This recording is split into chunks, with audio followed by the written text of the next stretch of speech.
So while I'm out today, I thought I'd do a quick video on the three main reasons the Galaxy Buds Plus are overpriced and overrated. Because this costs a lot of money for your average Joe, and they should be better than they are. And by the way, this is my 1 hour of exercise I'm allowed per day because we're in self-isolation. So I thought I'd film a video while I'm out walking.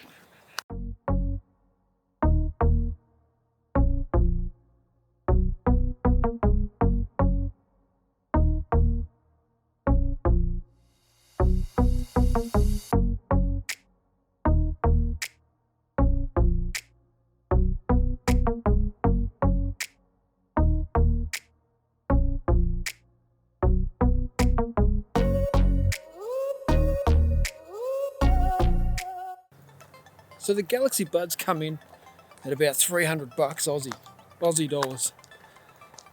And I've been reviewing a lot of headphones lately, and the ones I've been reviewing are coming in between $30 and $100. So $300 is a lot. And to be honest, the Samsung ones are the only ones I had to buy my own money. Everything else has been sent to me. So a bit of disclosure there. But the Samsung ones, man, they've got these wingtips on them. And I just don't think these wingtips are big enough. By the way, how do you think the beard's looking? A little bit of a silver fox. But it's happening. My coronavirus beard. Just gonna grow it as long as I can.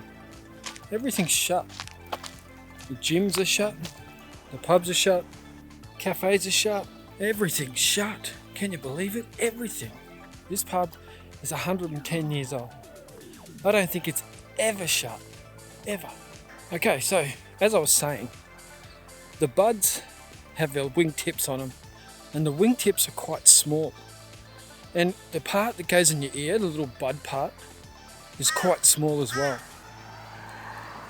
So I do notice that after a 10k run, the right one in particular nearly falls out. And it's quite hard to sort of have faith in it. A couple of times I've gone to change the volume, and it completely is sitting there really loose, just ready to fall out. So that's a bit of a worry. Hopefully I can sort that out. Yeah, so perhaps those wingtips could have a little bit more size to them, and the little buds that go in, maybe they could just be a little bit bigger as well, because they're not a secure fit, that's for sure. Okay, so one of the other issues I do face with the Galaxy Buds Plus is the Bluetooth dropouts. Now initially I did think it was an issue with the software, and I thought it might have been ambient mode kicking in and out, but I've since realized that it is not. It is definitely Bluetooth dropouts.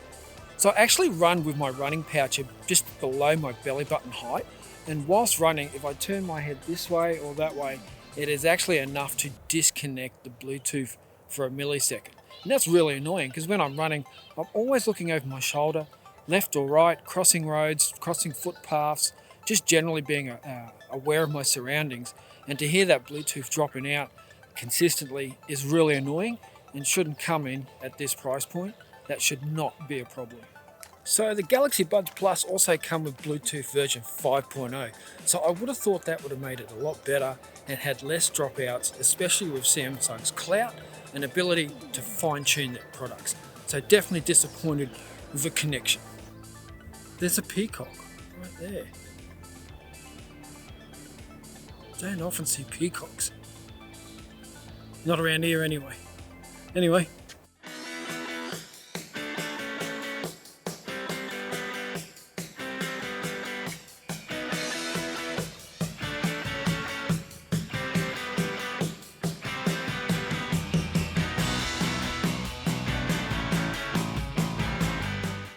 So the other area that I'm not impressed with the Samsung Galaxy Buds Plus is the battery life.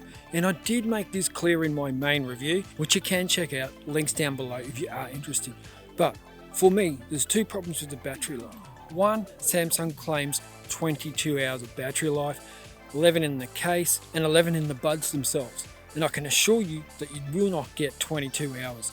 I was getting 17 to 18 hours of battery life, and that includes the full charge and not using ambient mode. So you're definitely not going to get more than that if you use ambient mode. So not impressed about that.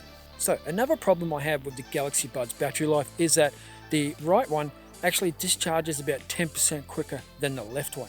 So that isn't always a problem, but it is when you get to the pointy end of the stick. You might be on your last sort of hours worth of use of them, and the right one conks out before the left one. So there you go, there's some couple of issues there with the battery life. Now you might think that I just got a dud pair, and maybe that's the case, and if I do, then maybe Samsung should send me out a replacement pair. But I definitely do have those three main issues with the Galaxy Buds Plus. 1, the battery life, 2, the Bluetooth connection issues, and 3, that they're just not quite a secure fit as they could be. But all the good things I did say about the Galaxy Buds in my review still stand. I mean, the software's still brilliant. They still sound really good, even though you get the Bluetooth dropouts. They are of a good quality case, good quality build, and I am impressed with them. And I'm also really impressed with the way they sound to the person I'm on the phone with. Like, they can't hear my outdoor surroundings while I'm talking to them on the phone. So there's some really good points to these, but definitely there's 3 points you should know about before you drop $300 on these, because I think they've got some improving to do there.